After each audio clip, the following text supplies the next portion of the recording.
اکثر لوگ پوچھتے ہیں توبہ کا طریقہ کیا ہے، کون کون سے بڑے بڑے گناہ ہیں اور چھوٹے گناہوں کے بارے میں کیا ہے۔ تو توبہ تو میں نے آپ کو بتا دیا کہ توبہ یہ ہے کہ اپنی اصلاح کرنی ہے۔ اس کو میں دنیاوی مثال سے آخر میں سمجھا دیتا ہوں، پھر آگے چلتے ہیں۔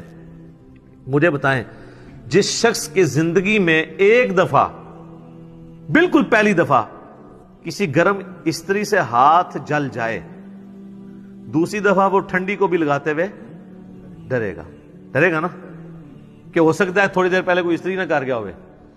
اس لیول کا ڈر جب آپ کا کسی گناہ کے بارے میں آئے گا نا دوبارہ کرتے ہوئے، تو آپ سمجھ لیں آپ نے توبۃ نصوحا کر لی ہے۔ یا ایھا الذین آمنوا توبوا الی اللہ توبۃ نصوحا، ایسی توبہ کرو جو آگے کو نصیحت ہو جائے۔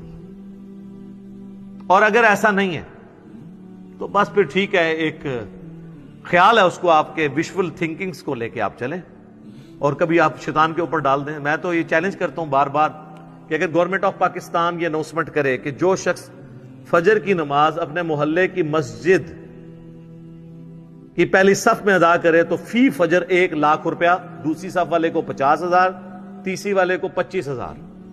تو دنیا کے سارے شیاطین مل کے دنیا کے سب سے بڑے بے نمازی کی بھی فجر نہیں چھڑوا سکتے۔